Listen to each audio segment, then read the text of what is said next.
I've been running this channel for a while and I never did an introduction video, so I think it's about time. Who am I and why are you watching my videos? I am Type 7 FFL holder. You're probably wondering about all this other stuff. If I'm a firearms dealer, why is this here? Why is my screen so cluttered? Eventually I'm going to build a set and then this won't be an issue. But it's actually because this stuff has a very, very high profit margin. Some of this stuff is 100% profit, where a firearm is typically around 5, give or take, depending on the firearm, how rare it is, how frequently it comes in, blah, blah, blah, blah, blah. The channel I do is primarily comparison. See, in your firearm purchasing process, there should be several steps you go through before you buy a firearm. The very first one is, how does it stack up? If I'm interested in this firearm, how does it stack up against other firearms? Are there better options out there? Is this truly what I want? Today on the table I have the Beretta PX4 Storm and the Walther PPS M2. After you go through the how does it stack up videos and you decide, okay, this is the firearm I want to get, the next type of video you're going to come to is a standalone review. Now you'll search out this video and it'll be more laser focused on this particular firearm. You're going to get your close-ups, you're going to go over like the materials used, why this firearm is awesome, and just fit and finish, what does it come with, what type of cost are you going to be looking at to purchase that particular firearm. So okay, this is definitely the firearm I want to get. It stacked up better than all the rest of them. The standalone reviews were all raving about it. Typically in a standalone review, they'll do some sort of accuracy testing.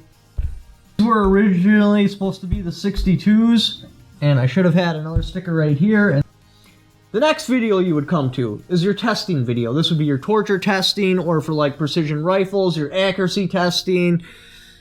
Pistols, like, can it go X amount of rounds without a malfunction? That would be like your AK Operators Union type of video, etc., etc. This is your basic videos you'll find on YouTube because these are relatively free to make. The costs behind them are very cheap. Once you start getting into like testing videos, they get real expensive to make. So you got to have a pretty established channel, or it is a metric ton of money in your bank account to be able to make these type of firearm videos once you get to torture testing. The next type of video would be a feel-good video. That you're not really testing anything. What you're doing is you're putting the firearm in front of the camera, you're shooting it, this is where your slow motion shots come in. You're looking for a really high production quality. Again, your feel-good videos are very expensive to make. Camera equipment, high-end editing software, you're going to be looking at ammunition. You have to buy the firearm outright. You have to make sure all your lighting's perfect. They get pretty expensive. Your next type of video would be like your histories and facts. This would be like small arms solutions, forgotten weapons, that's a good one. If it's an older firearm, yeah, like small arms solution, you're going over the history of it, when was this firearm made, what types of other firearms were made in that particular time, why was this firearm made, what was the inside behind it. If it's a newer firearm, that would be like a small arms solution, like this was made in like 1993 is when the production run started. They made X amount of firearms. They made it off of the original design of this firearm. This is the type of manufacturing that went into it. They ran into this lawsuit while they were making it, etc., etc., etc. These are really cheap firearm videos to make, but you gotta do hella research. I wouldn't say I suck at research, but it's not really my type of video I'd like to make. And then you got your comedy videos that are firearms related. That would be like Matt Best.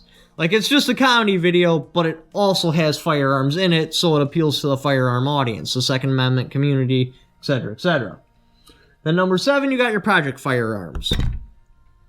Where I want to take this channel is to feel-good videos and project firearms. That's ultimately where I want to go. Just real high production, just shooting, having a good time, and then building stuff. Until I get my SOT endorsement, we're just going to be doing civilian legal firearms, kind of like this 1887 trench gun. Just stuff I think cool, and the firearm world needs to have in it. after I get my SOT endorsement, then we're going to be doing machine guns. Just straight up machine gun builds, because I like machine guns. But that'll be a while yet. Now, at the beginning of the year, it looked like, because my channel was just spiking off, I was going to get my SOT, and then I was going to start doing machine gun builds, but it kind of tapered off a little bit, so we're going to hold off on that a little bit. I mean, yeah, I can still make money off of it, because I can sell silencers and stuff in the store, but I'm just going to wait a little bit longer. Maybe this coming July, because you have to get it on July, because it's only good for 12 months, and it starts at a certain date. So say I got it at June, it would still expire July. So you got to get it on July. I'm almost positive it's July. It's either June or July. The point is, once that happens, then we'll be taking a different step. But the cost of doing those type of firearms, especially the rate in what they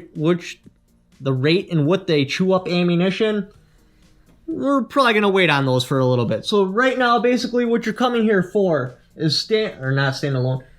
How does it stack up videos and project firearms. So I really hope to get you as a subscriber if you're not already. Thank you for watching. Hope to see you around.